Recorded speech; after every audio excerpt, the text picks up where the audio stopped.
बिस्मिल्लाहिर्रहमानिर्रहीम। अस्सलाम वालेकुम दोस्तों, मुंहिंजो नालो अब्दुल सत्तार है। तव्हां ॾिसी रहिया आहियो ट्यूटर ऑनलाइन। अॼु असां केमिस्ट्री जा कुझु MCQs कंदासीं, जंहिंमें सभ खां पहिरियां असांजो MCQ आहे the branch of science which deals with the composition of matter, changes in matter and the laws or principles which govern these changes is called. Science जी हिकिड़ी ब्रांच आहे जेका मैटर जी कंपोजिशन, उन में चेंजिस जेके अचनि थियूं, उन सां रिलेटेड जेके लॉज आहिनि या जेके प्रिंसिपल्स आहिनि जंहिंजे तहत इहे चेंजिस अचनि थियूं, इनखे असां छा चवंदा आहियूं? इहा असांजी केमिस्ट्री हूंदी आहे, जंहिंमें मैटर जी कंपोजिशन, उन में चेंजिस ऐं लॉज या प्रिंसिपल्स जे थ्रू जेके अचनि थियूं, उहे असांजी केमिस्ट्री में असां डिस्कस कंदा आहियूं। क्वेश्चन नंबर असांजो 2, sulphuric acid was discovered by. Sulphuric acid जेको आहे उहो जाबिर बिन हयान डिस्कवर कयो हुयो।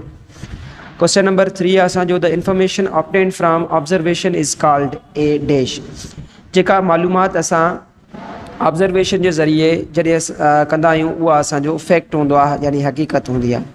ठीकु आहे, ऑब्जर्वेशन जो मतिलबु आहे कंहिं शइ जी बारीक बीनी सां जांच करणु। उन खां बाद में असांजो क्वेश्चन नंबर 4 आहे, a hypothesis is tested by. Hypothesis जेको असां मफ़रूज़ो जेको पैदा कंदा आहियूं, पंहिंजो दिमाग़ में जेको असांखे ख़्यालु ईंदो आहे, हाइपोथीसिस ईंदो आहे, उहो कीअं टेस्ट असां करे सघूं था त वाक़ई इहो सही आहे या न, इहो एक्सपेरिमेंट जे ज़रिए असां मालूम कंदा आहियूं। उन खां बाद में नेक्स्ट असांजो क्वेश्चन नंबर 5 आहे, the inferences are deducted. Inferences कीअं डिडक्ट कंदा आहियूं, कीअं असां मालूम कंदा आहियूं? By all 3 factors mentioned above, यानी असां through the collection of information, जेका असांखे इंफॉर्मेशन मालूमात मिली, उन जे कलेक्शन जे ज़रिए बि असां इन्फ्रेंसिस जेका आहे मालूम कंदा आहियूं। तख़मीनो जेको असांजो लॻाईंदा आहियूं, उहा असांजी मालूमात जेका आहे गॾु करणु, उहा बि असांजी इन्फ्रेंसिस में अची थी वञे। बाय थाटफुल कंसिडरेशन, या जेको असां सोचींदा आहियूं, फ़िक्री तौर ते कंसिडर कंदा आहियूं त हिन में हीअ शयूं थी सघनि थियूं। ऐं इन खां अलावा by coordinating with the previous information, ऐं जेका पहिरियां खां ई मालूमात उन शइ जे बारे में, उन इन्वेंशन जे बारे में, उन इन्वेंशन जो मतिलबु आहे उन जंहिं शइ जे बारे में असां ऑब्ज़र्व कयोसीं, उहा हासिलु जेका कई हूंदी, उन जे ज़रिए बि असां इन्फ्रेंसिस जेका आहे उहा डिडक्ट करे सघूं था। त इन्फ्रेंसिस जेका आहे उहा डिपेंड करे थी इंफॉर्मेशन जेका असां कलेक्ट कईसीं, कलेक्शन जेका आहे इंफॉर्मेशन जी जेका थियल हुजे, उन जे ज़रिए बि असां मालूम करे सघूं था। थाटफुल कंसिडरेशन जे ज़रिए बि असां डिडक्ट कंदा आहियूं इन्फ्रेंसिस, ऐं by coordinating with previous information, या पुराणी जेका इंफॉर्मेशन असां वटि मौजूदु हुई उन जे ज़रिए। नेक्स्ट असांजो क्वेश्चन आहे, साइंटिफिक मेथड कंप्राइज़ डैश स्टेप्स। त साइंटिफिक मेथड में घणा स्टेप्स ईंदा आहिनि? साइंटिफिक मेथड में 4 स्टेप्स ईंदा आहिनि। 4 स्टेप्स जेके असां मेनली जेके असां चवंदा आहियूं, पहिरियां असां कंहिं बि शइ जी छा कंदा आहियूं? ऑब्जर्वेशन कंदा आहियूं। उन खां बाद में हाइपोथीसिस क्रिएट थींदो आहे। उन खां बाद में डेटा जी कलेक्शन थींदी, एक्सपेरिमेंट जे ज़रिए डेटा कलेक्ट कंदा आहियूं। बाद में असां उनखे थ्योरी वग़ैरह जो नालो ॾींदा आहियूं। बाद में उहो जेको थ्योरी आहे उहा लॉ में बि कन्वर्ट थी वेंदी आहे। उन खां बाद में नेक्स्ट असांजो who is non as the father of modern chemistry. जेका अॼुकल्ह असां केमिस्ट्री पढ़ूं था, उनजो फादर यानी उनजो अबो केरु आहे? त उहो आहे रॉबर्ट बॉयल। त इहे क्वेश्चन अची सघनि था, त जेके आहिनि ख़ासि करे SST में असांजो या सब्जेक्ट स्पेशलिस्ट जेके तयारी कंदा आहिनि, उन्हनि जे लाइ बि, त ख़ासि करे जेको असां SST जी तयारी कयूं था, त उन में असांखे इहे हेल्प करे सघनि था। उन खां बाद नंबर क्वेश्चन असांजो आहे 8 है, हू प्रिपेयर्ड कार्बन डाइऑक्साइड। त कार्बन डाइऑक्साइड जेका गैस आहे असांजी CO2, उहा कंहिं ठाही हुई? त उहा जे ब्लैक जेको आहे उन ठाही हुई। असांजो आहे क्वेश्चन नंबर 9, हू डिस्कवर्ड क्लोरीन गैस।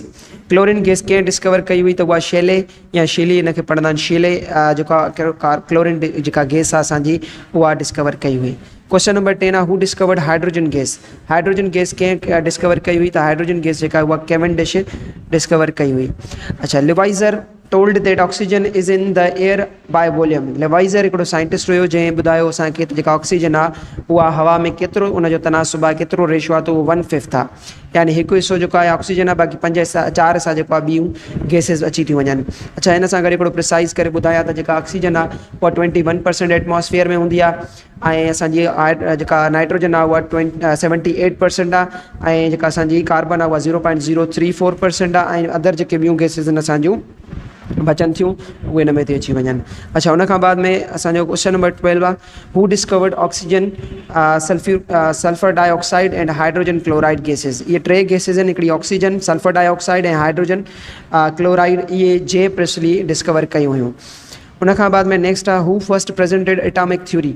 एटम जी जेका थ्योरी हुई, एटॉमिक थ्योरी जेके असां चवंदा आहियूं, उहा पहिरियां कंहिं असांखे प्रेज़ेंट कई हुई या ॿुधाई हुई, त उहो जॉन डाल्टन हुयो। जॉन डाल्टन हिकिड़ो एक्सपेरिमेंट पंहिंजो कयो हुयो, उन ज़रिए हुन हिकिड़े ॿुधायो त भाई एटॉमिक थ्योरी आहे, हिन में एटम्स वग़ैरह जेके आहिनि कीअं कीअं हुन में कहिड़ियूं कहिड़ियूं शयूं मौजूदु हूंदियूं आहिनि। उन खां बाद में नेक्स्ट आहे असांजो who introduced the symbol of elements formulas and chemical equations. त कंहिं इंट्रोड्यूस करायो, कंहिं असांखे वाज़े करे ॿुधायो त एलिमेंट्स जूं जेके फार्मूलाज़ आहिनि, उन जूं जेके निशानियूं आहिनि, जीअं ऑक्सीजन जी O आहे, हाइड्रोजन जी H आहे, क्लोरीन जी Cl आहे, त मुख़्तलिफ़ ईअं असांजूं जेके निशानियूं आहिनि या फार्मूला जेके आहिनि असांजा, या केमिकल इक्वेशन्स जेके हूंदियूं आहिनि केमिस्ट्री में, उहे जे बर्ज़ीलियस ॿुधायो हुयो असांखे। उन खां बाद में नेक्स्ट क्वेश्चन नंबर असांजो आहे 15 हू presented the laws of electrolysis. अच्छा, लॉज़ ऑफ इलेक्ट्रोलिसिस हिकिड़ी वॾी लेंथी टॉपिक आहे, इहा अॻिते हली करे इंशाल्लाह कॾहिं न कॾहिं डिस्कस तव्हां सां कंदासीं। त जेको आहे कंहिं लॉज़ ऑफ इलेक्ट्रोलिसिस डिस्कवर कया या प्रेज़ेंट कया हुया, त उहो माइकल फेराडे हुयो। उन खां बाद में नेक्स्ट आहे question number 16 who discovered nitric acid, hydrochloric acid and sulphuric acid. हे टे एसिड्स असांजा आहिनि, नाइट्रिक एसिड, हाइड्रोक्लोरिक एसिड ऐं सल्फ्यूरिक एसिड। इहे कंहिं डिस्कवर कया हुया, उहे जाबिर बिन हयान कया हुया। ऐं अक्सर जेको आहे जेका असां केमिस्ट्री पढ़ंदा आहियूं, ख़ासि करे पुराणी केमिस्ट्री जेको असां चवंदा आहियूं फादर ऑफ ओल्ड केमिस्ट्री, या हिते त मॉडर्न केमिस्ट्री, जीअं असां रॉबर्ट बॉयल पढ़ियोसीं, असांजो जेको पुराणी जेका केमिस्ट्री आहे, उनजो जेको फादर आहे उहो जाबिर बिन हयान आहे। ठीकु आहे। उन खां बाद में नेक्स्ट आहे अल राज़ी used which of the following is an anaesthetic first of all. यानी नशे जे तौर ते सभ खां पहिरियां अल राज़ी कहिड़ी शइ इस्तेमालु कई हुई, यानी कंहिं बि जानवर खे नशो वग़ैरह ॾियण जे लाइ उहो हुन OPM यूज़ कयो हुयो, अफ़ीम वग़ैरह जेके असां सिंधी में चवंदा आहियूं। उन खां बाद में क्वेश्चन नंबर असांजो 18 आहे Al Razi also prepared first of all by fermentation. Fermentation हिकिड़ो प्रोसेस आहे जेको सेंचुरीज़ खां हलंदो थो अचे, जंहिंजे ज़रिए असां मिसाल जे तौर ते जीअं ॾही वग़ैरह ठाहींदा आहियूं, या असां ब्रेड वग़ैरह आहे उनखे असां फुलाइण लाइ, फुंडाइण लाइ उनखे छा कंदा आहियूं असां, उन में बि फर्मेंटेशन हिकिड़ो प्रोसेस जेको आहे उहो असां इस्तेमालु कंदा आहियूं, या उहो इस्तेमालु कयो वेंदो आहे। ठीकु आहे। त अल राज़ी जेको आहे सभ खां पहिरियां फर्मेंटेशन जेका आहे कंहिंजी शइ जी, इथाइल अल्कोहल जी कई। इथाइल अल्कोहल हिकिड़े क़िस्म जो असांजो कंपाउंड हूंदो आहे जेको हुन ठाहियो हुयो फर्मेंटेशन जे ज़रिए। उन खां बाद में नेक्स्ट आहे question number 19 man started chemical activities by looking at. माण्हू जेको आहे हुन केमिकल एक्टिविटीज़, केमिकल जेके असांजो कीमियाई जेके मश्कूं आहिनि, उहे कहिड़ियुनि शयुनि खे ॾिसी करे करणु शुरू कयूं, त कंबस्शन माने बाहि खे ॾिसी करे हुन केमिकल एक्टिविटीज़ पंहिंजूं शुरू कयूं। उन खां बाद में क्वेश्चन नंबर 20 आहे what is use to make different types of cloth. मुख़्तलिफ़ क़िस्म जा क्लॉथ ठाहिण जे लाइ, कपिड़ा ठाहिण जे लाइ कहिड़ी शयूं इस्तेमालु कयूं वेंदियूं, त हुन में असांजो सिंथेटिक फाइबर्स, हथरादू जेके असांजा रेशा हूंदा आहिनि, जेके धागा हूंदा आहिनि, उन्हनि मां जेको आहे मुख़्तलिफ़ क़िस्म जा कपिड़ा जेके ठाहिया वेंदा आहिनि। उन खां बाद में क्वेश्चन नंबर असांजो 21 आहे the Muslim period extends from. Muslim period जेको आहे उहो शुरू थियो आहे 600 खां वठी करे 1600 AD ताईं। 600 खां वठी करे 1600 AD ताईं जेको मुस्लिम पीरियड आहे केमिस्ट्री में, उहो स्टार्ट थियो आहे 600 खां ऐं 1600 ते एंड थियो आहे। उन खां बाद में क्वेश्चन नंबर 22 आहे ऑफ डिफरेंट केमिकल सबस्टेंसेस अल Beruni determined densities and specific ग्रेविटीज़। त मुख़्तलिफ़ क़िस्म जी जेके शयूं हूंदियूं आहिनि, केमिकल सबस्टेंसेस हूंदा आहिनि, उन में अल्बेरून जेको आहे डिटरमाइन कयो, मालूम कयो उन जूं डेंसिटीज़, उन जी जेका घाटाई पवंदो उहा, ऐं स्पेसिफिक ग्रेविटीज़, त उन जी जेका स्पेसिफिक ग्रेविटी जेका ख़ासि मख़सूस जेका कशिश शकल आहे उहा। उन खां बाद में क्वेश्चन नंबर 23 आहे हू arranged the elements in the periodic table. Periodic table में जेके एलिमेंट्स अरेंज कया हुया उहे मेंडलीफ कया हुया। मेंडलीफ जेके आहिनि पीरियडिक टेबल में एलिमेंट्स खे हिकिड़ी अरेंजमेंट करे जेका आहे रखी हुई। उन खां बाद में आहे question number 24 compound of what are used in toothpaste to prevent the decay of teeth. त कहिड़े क़िस्म जो उहो कंपाउंड हूंदो आहे जेको असांजी टूथपेस्ट में इस्तेमालु थींदो आहे, त जीअं असां डीके ऑफ टीथ यानी माकोड़ी वग़ैरह खां बची सघूं, केविटी न लॻे। त उन में फ्लोराइड्स वग़ैरह यूज़ थियल हूंदा आहिनि। अक्सर तव्हां असांजा डॉक्टर तव्हांखे रिकमेंड कंदा तव्हां उहा टूथपेस्ट इस्तेमालु कयो जंहिंमें फ्लोराइड हुजे। ठीकु आहे। त फ्लोराइड्स जेके आहिनि उहे कंपाउंड्स हूंदा आहिनि जेके यूज़ कया वेंदा आहिनि टूथपेस्ट में डीके वग़ैरह यानी माकोड़ी वग़ैरह या केविटी खां बचण जे लाइ। उन खां बाद में क्वेश्चन नंबर 25 आहे असांजो a theory which gives the same results after repeated experiments become a law. यानी जेका असांजी थ्योरी आहे या थेरी जेके चवंदा आहियूं असां, उहा साॻा ई रिज़ल्ट जेकॾहिं ॾींदी ईंदी न हर बार एक्सपेरिमेंट करण खां बाद में, त असां चवंदासीं त इहो हाणे छा थी वियो आहे, लॉ थी वियो आहे, इहो कानून थी वियो आहे। त मतिलबु जॾहिं बि असां इहो एक्सपेरिमेंट परफॉर्म कंदासीं त असांखे इहे रिज़ल्ट्स जेके आहिनि मिलंदा रहंदा। उन खां बाद में क्वेश्चन नंबर 26 आहे which gas is use to kill germs which are presented in water.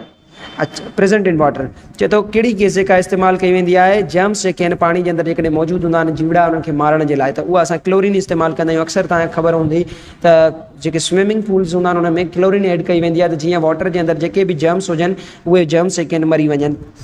उन खां बाद में क्वेश्चन नंबर आहे 27, the branch of chemistry which deals with the conversion of base metals into gold is called.